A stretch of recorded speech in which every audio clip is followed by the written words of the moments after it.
ఓం గణానాం త్వా గణపతిగుం హవామహే కవిం కవీనాముపమశ్రవస్తమం జ్యేష్ఠరాజం బ్రహ్మణాం బ్రహ్మణస్పతః ఆనశృణ్వన్నోతిభిస్సీదసాదనం శ్రీమహాగణాధిపతయే నమః. ఆధ్యాత్మిక మిత్రులారా, ఈ భవిష్యత్ దర్శినిలోని నక్షత్ర ప్రకరణం కార్యక్రమానికి మీ అందరికీ కూడా హృదయపూర్వక స్వాగతం. మీ యోగానంద శర్మ.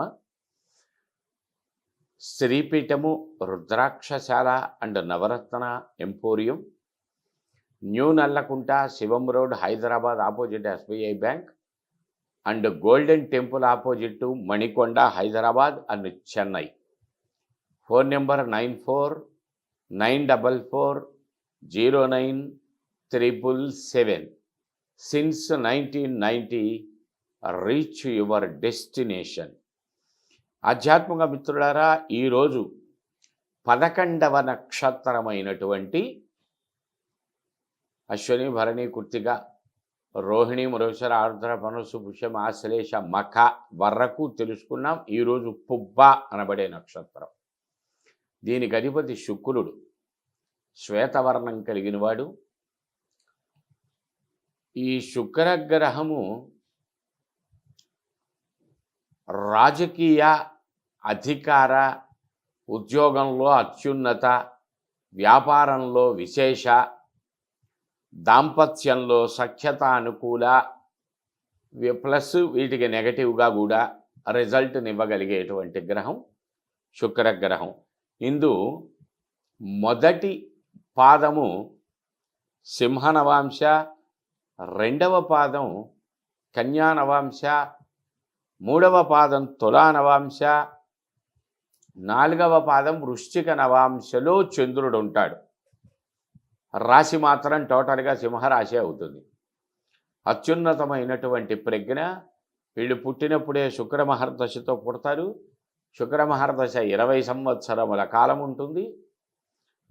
తరువాత రాశ్యాధిపతి అయినటువంటి రవి మహర్దశ వస్తుంది. అనగా వీళ్ళకి బాల్యంలోనే 20-25 మధ్యలోనే లైఫ్ సెటిల్మెంటు, ఉద్యోగంలో విద్యలో ఉన్నటువంటి వారికి క్యాంపస్ సెలక్షను, ఉద్యోగంలో ప్రవేశిస్తే అతి త్వరితగతిన అత్యున్నత స్థితి, చాలా అద్భుతమైనటువంటి డెవలప్మెంటు, ప్రాస్పరిటీ ఇత్యాదులు బలంగా కలిగి ఉండే లక్షణం. పైకి చాలా గాంభీర్యంగా, లోపల సున్నితత్వముగా. స్త్రీలైతే బహిప్రపంచానికి పురుష లక్షణములుగా, అంతర్గత స్త్రీ స్వభావంగా ఉండే లక్షణం. పురుషులైతే పైకి సాత్వికంగా, నెమ్మదిగా స్త్రీ లక్షణములతో కనిపించే అవకాశం, అంతర్గతంగా పురుష లక్షణములు కలిగి ఉండే లక్షణం. అనగా వీళ్ళు బయటికి కనిపించేదానికన్నా లోపల స్వయం పాకం అంటుంటామే సామెత. అట్టా ఇన్సైడ్ వేరుగా, అవుట్ సైడ్ వేరుగా ఉండేటువంటి లక్షణములు, ద్విస్వభావ గుణములు కలిగి ఉంటారు ఈ నక్షత్రంలో జన్మించిన ఈ రాశివాడు. 4వ పాదం దగ్గరకు వచ్చేసరికి చంద్రుడు నవాంశలో నీచపడి ఉంటాడు. మానసిక ప్రశాంతత, చింత, టెన్షన్సు, యాంగ్జైటీసు, ఏదో ఒక విషయంలో పర్వర్ట్గా తయారయ్యేటువంటి లక్షణాలు. ఏదనుకుంటారో అందులో డీప్గా ప్రయాణం చేసే లక్షణం. మంచిని తొందరగా వదులుతూ చెడుని తొందరగా స్వీకరిస్తూ ఉండేటువంటి, చెడు వైపు ఎక్కువగా ఆకర్షింపబడే గుణము. చెడు అంటే ఇక్కడ సంతృప్తి లేకపోవటం ఒక చెడు, ఉన్న దాంట్లో సంతృప్తి పడకపోవటం ఒక చెడు గుణం, ఇతరులని చూచి బాధపడటం ఒక చెడు గుణం, తనకున్న దాన్ని చూచి మురిసిపోకపోవటం ఒక చెడు గుణం. విద్యార్థి దశలో పెద్దలకు ఉండవలసిన లక్షణాలు, వయసు వచ్చిన తర్వాత పిల్లలకు ఉండవలసిన లక్షణాలు పాటించే లక్షణం. అంటే నెగటివ్ నెగటివ్ నెగటివ్. ఎందుకని? మనఃకారకుడు చంద్రుడయ్యుండుట, ఆ మనఃకారకుడైనటువంటి చంద్రుడు నీచపడి ఉండుట.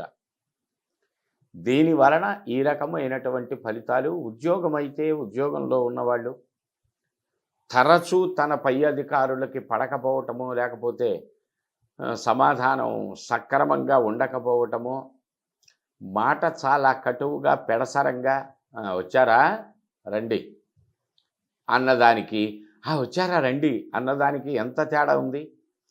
మొదటి దాంట్లో అర్థం నీకు బుద్ధి ఉందా, సిగ్గుందా, సిగ్గులేదా, ఎన్నిసార్లు చెప్పాలి నా ఇంటికి రావద్దని అన్న భావం స్ఫురించింది. రెండవసారి చెప్పినటువంటి దాంట్లో అదే వాక్యం నీ మాడ్యులేషన్లో తేడా. ఆ తేడాతో ఏమవుతుంది, వాళ్ళని ఘనంగా ఆహ్వానించినట్లు అవుతుంది. ఆ వచ్చిన వ్యక్తి సంతృప్తి పడటం ఇత్యాదులు జరుగుతాయి. మొదటి వాక్యానికి నెగటివ్గా జరగటం, బ్యాట్ ప్రచారం చేయటం జరుగుతుంది. కానీ వీళ్ళు రెండు గుణాలను, రెండు మాటలను ఒకే భావంతో అన్నారు. చెడు భావం ఏమీ లేదు. కానీ ఆ మాట బయటికి వచ్చినటువంటి ప్రొనౌన్సేషన్ ఏదైతే ఉందో, ఆ మాడ్యులేషను, రెండరింగ్ ఏదైతే ఉందో అది డిఫరెన్స్ వస్తుంది. అక్కడ వీళ్ళు సరి చేసుకోవాలి ఆ మాటని. శంకరాచార్య స్వామి మాకు తెలుసులే వారి గురించి అన్నామనుకో, ఏ భావం కలిగింది, ఆయన ఏదో చెయ్యబోడని పనులు చేసినట్టో, ఏదో బురద పడ్డట్టో, ఏదో ఇబ్బందులు పడ్డట్టో, ఇబ్బందులు పెట్టినట్టో ఏదో రకమైనటువంటి నెగటివ్ కలిగింది. శంకరాచార్య స్వామి వారి గురించి నాకు తెలుసండి అంటే వారు మంచివారను చెడ్డవారను ఒక పాజిటివ్ వైబ్రేషను ఆ స్వరంలో, ఒక నెగటివ్ వైబ్రేషను ఆ స్వరంలో బయటికి జర్నీ చేస్తుంది. దానివల్ల ఎదుటి వ్యక్తుల నుంచి మనం పొందేటువంటి రిసీవింగ్ ఆధారపడి ఉంటుంది. వీళ్ళు ఆ ఒక్కచోట ఒక్క రవ్వ సరి చేసుకోగలిగితే లక్ష్మీ స్తోత్ర పారాయణ చేయటం చాలా విశేషం. శుక్రవారం నాడు కొన్ని నియమాలు నిష్టలు పాటించటం, జగదంబ ఆరాధన చేయటం, వజ్రమణి, వజ్రం ఈ యొక్క గ్రహానికి పెట్టవలసిన రత్నం. వజ్రం పెట్టలేని సందర్భంలో దానికి సబ్స్టిట్యూట్ రత్నం ఉంటుంది, ఓపల్. 11 ముఖములు కానీ 10 ముఖముల రుద్రాక్ష కానీ కొన్ని కాంబినేషన్స్ ఉంటాయి. అలా కాంబినేషన్ ద్వారా ధరించటం. అప్పుడు ఉద్యోగంలో పురోభివృద్ధి కానీ, ఇందాక చెప్పబడినటువంటి మాట విధానం, రిసీవింగ్స్ ఇత్యాది విషయములలో కానీ చాలా చక్కటి ప్రాస్పరిటీ, ఉద్యోగంలో వ్యాపారంలో అభివృద్ధి, చక్కటి స్థిరత్వం, జరగవలసిన పనులన్నీ ఇన్ టైంలో జరగటం, చక్కటి సందర్భంలో వివాహం జరగటం, అనుకున్న వివాహం జరగటం, అలాగే సమయానుకూలంగా సంతానం కలగటం. చిన్న వయస్సులో వివాహం చేస్తే చిన్న వయస్సులోనే గత కాలంలో చేయమన్నారు. ఎందుకు చేయమన్నారంటే కొడుకుని చూస్తే పుణ్యం, మనవణ్ణి చూస్తే స్వర్గం, ముని మనవణ్ణి చూస్తే ముక్తి. ముని మనవణ్ణి గనక చూడగలిగితే, అంటే ఇక్కడ మనవుడు అంటే పుల్లింగం అనే అనుకోవద్దు, మనవరాలైన జన్మరాహిత్యం. ఇందుకని ఇది శాస్త్రంలో చెప్పబడ్డ కారణం చేత మన పూర్వీకులు ఆలోచన చేసి వీడికి ఏ వయస్సులో వివాహం చేస్తే ముని మనవడిని చూడగలడు. 16 లోపు వివాహం అయింది అంటే 16-17లోకి వచ్చేసరికి బిడ్డలు పుడితే వాడికి అనగా అప్పటికి వీడికి ఒక 32 అట్లా వస్తాయి. వాడికి పిల్లవాడికి వివాహం చేసి వాడికి మళ్ళీ అదే సందర్భంలో వివాహం చేసి వాడు పిల్లల్ని కంటే వీడికి 45-50 వచ్చేసరికి వాడికి మనవణ్ణి చూస్తాడు, మనవన్నో మనవరాలనో. వాళ్ళకి పెళ్లి చేసేసరికి వీడికి 75 వచ్చేసరికి ముని మనవణ్ణి కూడా చూడగలుగుతాడు. అది జన్మరాహిత్యం. వాళ్ళని చూసినప్పుడు, వాళ్ళని చూస్తే వీడికి ముక్తి ఏంటండి అని. వంశమును అభివృద్ధి చేస్తే 1,00,000 డిపాజిట్ ఉంది, దాన్ని 2 లక్షల డిపాజిట్ కింద మార్చారు, లాభం ఎవరికి? 3 లక్షల డిపాజిట్ కింద మార్చారు, లాభం ఎవరికి? 4 లక్షల డిపాజిట్ కింద మార్చారు. ఎంత అదృష్టం, ఎంత ధనం మీ దగ్గర ఉన్నట్టు. అలా క్యాలిక్యులేట్ చేసుకోవాలి. అందువల్ల చేశారు. సరే, ఏదో బాల్య వివాహాలు గడిగుడ్డు గొంగుడు పాసు అని వాటన్నిటిపైన కామెంట్స్ అనేకం రావటాలు గట్రా జరిగినాయి. ఇవాళ కొడుకుని చూసే పరిస్థితి కాదు కదా, మనవణ్ణి చూసే పరిస్థితి కాదు కదా. ఒక సందర్భంలో కొడుకుని చూసే పరిస్థితి దాకా కూడా వీళ్ళ ఆయుర్దాయం నిలబడట్ల. ఎందుకంటే వీళ్ళు 30 వచ్చినా పెళ్లి చేసుకోవట్లా. 30-35 మధ్యలో పెళ్లి చేసుకొని వాడికి బిడ్డ పుట్టే సమయానికి వీడికి ఎంత వస్తాయి? తండ్రి షష్టిపూర్తి దాటుతుంది. ఇవాళ శాస్త్రాలలో 100 సంవత్సరాలు ఆయుద్దని చెప్పినా మానవుడి ఆయుర్దాయం 55-60 వరకే పరిమితం అవుతున్నది కలియుగ ధర్మం. అంతవరకే లెక్కేసుకోవాలి. తర్వాత ఉన్నాడంటే అదృష్టమే. కనుక ఇంకా మనవణ్ణి ఎక్కడ చూస్తాడు? ముని మనవణ్ణి ఎక్కడ చూస్తాడు?